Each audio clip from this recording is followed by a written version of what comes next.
వ్యవసాయ మార్కెట్ యార్డులో టీడీపీ నాయకులు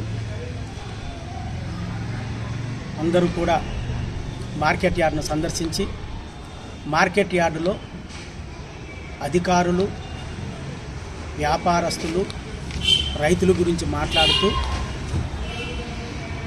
దళారులు మోసం చేస్తున్నారు, రైతులు నష్టపోతున్నారు అని Pulivendula TDP incharge BTech Ravi garu మాట్లాడినారు. ఎవరి ప్రభుత్వంలో దళారులు, రైతులు మోసపోతున్నారు? జగన్మోహన్ రెడ్డి గారి ప్రభుత్వం ఏర్పడినప్పుడు రైతులు సస్యశ్యామలంగా సంతోషంగా జీవించాలని ఒక ఉద్దేశంతో మార్కెట్ యార్డుకు దాదాపు 40 కోట్ల పైచిలకు నిధులు వెచ్చించి రైతుల క్షేమం కోసం అరటి పరిశ్రమను ఇక్కడికి తేవడానికి అంత కోల్డ్ స్టోరేజ్ కట్టించినారు. చీనీ రైతులు దగాపడి దళారుల చేతుల్లో మోసపోతున్నారని ఒక ఉద్దేశంతో సూటు లేని వ్యవస్థ తేవాలని ఒక ప్రభుత్వ అధికారిని, ఐఏఎస్ అధికారిని పులివెందులకు పంపించి MP Avinash Reddy sir, OSD Krishnamohan Reddy గారి ఆధ్వర్యంలో మార్కెట్ యార్డ్లో 10-12 సార్లు రైతులతో, వ్యాపారస్తులతో మీటింగ్ ఏర్పాటు చేసి వారందరినీ ఒక తాటి మీదకి తెచ్చి సూటుతో రైతులు నష్టపోతున్నారు, సూటిలోని వ్యవస్థ తేవాలని సూటిలేని వ్యవస్థ తీసుకొని వచ్చి 5 కోట్ల పైచులుకుతో అక్కడ చీనీకాయల షెడ్డు నిర్మాణం చేయడం జరిగింది.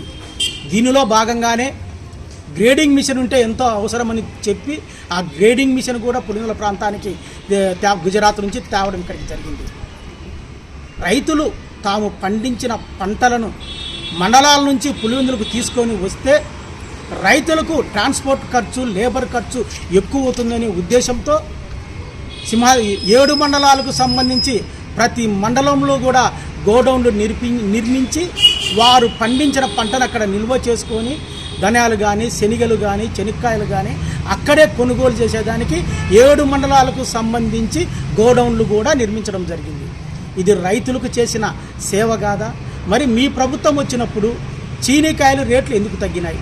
అదే మా ప్రభుత్వంలో 55,000, జగన్మోహన్ రెడ్డి గారి ప్రభుత్వంలో 55,000, 70,000 రూపాయలు చీనీకాయలు పోయినప్పుడు తెలుగుదేశం పార్టీ కూటమి ప్రభుత్వం ఏర్పడిన తర్వాత చీనీకాయలు 20,000, 28,000, 15,000, 18,000, 10,000 కూడా పోయిన సందర్భాలు ఉన్నాయి. మరి ఇది ఎవరిది ఈ పాపం? ఎవరిది ఈ నష్టం? మీరు ఏమైనా అధికారుల, దళారులతో కుమ్మక్కై మీరు కమిషన్లు తీసుకున్నారా? మీరు తీసుకుంటే కదా రేటు తగ్గింది, లేకపోతే ఎందుకు తగ్గుతాయి?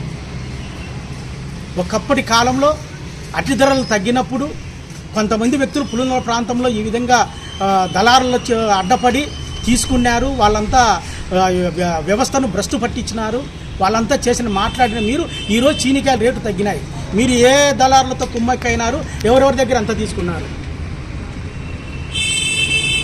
అదే వాళ్ళకు చిత్తశుద్ధి లేకోకుంటే ఈరోజు పులివెందుల ప్రాంతాన్ని హార్టికల్చర్ హబ్గా ఒక లింగాల మండలం కావచ్చు, సింహాద్రిపురం మండలం కావచ్చు, తొండూరు మండలం కావచ్చు, వేంపల్లె కావచ్చు, ఏ మండలమైనా సరే కేవలం దివంగత ముఖ్యమంత్రి డాక్టర్ వైఎస్ రాజశేఖర రెడ్డి గారు ముఖ్యమంత్రి అయిన తర్వాత ఒక పార్నపల్లి డ్యామ్, చిత్రావతి డ్యామ్ అయితేనేమి, ఒక రైడుపల్లెం డ్యామ్ అయితేనేమి, కృష్ణా జలాలను పులివెందులకు తరలించిన అపర భగీరథుడు వైఎస్ రాజశేఖర రెడ్డి గారు.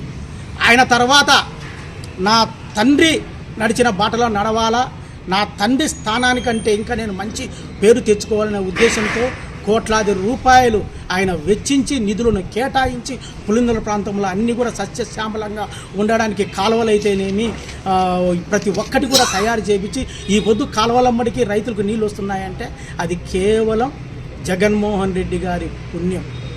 ఈరోజు మరి డ్యాములలో ఏ డ్యాములో చూసినా సంపూర్తిగా నీళ్లు ఉన్నాయి. మీరు ఎందుకు మరి ఎర్రబల్లె చెరువుకు కానీ, వేముల చెరువుకు కానీ ఇక్కడ ఎందుకు మీరు నీళ్ళు ఇంతవరకు ఇడ్చకుండా ఉన్నారు? మీరు నీళ్లు ఇడ్చక ఈ కొద్ది రోజులుగా వర్షాలు పడక నలపరెడ్డిపల్లె ఏరియా ప్రాంతంలో, ఎర్రబల్ల ప్రాంతంలో, వేముల ప్రాంతంలో కొన్ని వందల బోర్లు ఎండిపోతున్నాయి. ప్రతి రైతు ఇప్పుడు బోర్ వేసుకోవాలంటే దాదాపు 2 లక్షల నుంచి 3 లక్షలు ఖర్చు వస్తుంది. అదే మీరు సక్రమంగా ఈరోజు రైతులకు నీళ్లు ఇడిచింటే వాళ్ళు అసలు ఇంత నష్టపోయి ఉండేవారు కాదు కదా. మీకు రైతుల మీద కానీ, ప్రజల మీద కానీ చిత్తశుద్ధి ఉంటే మీ కూటమి నాయకులతో కొట్లాడి అక్కడి నుంచి నిధులు తెప్పించి నీళ్లు ఇడిచేదానికి ఏర్పాటు చేయండి. లేదా చీనీ రైతులది మాట్లాడి ప్రభుత్వంతో ఏదైనా మన సంప్రదింపులు జరిపి ఇది మనం రైతులు నష్టపోకూడదు, వాళ్ళకి గిట్టుబాటు ధర కల్పించాలని వాళ్ళతో మాట్లాడి ఏదైనా కానీ రైతులకు న్యాయం చేయండి.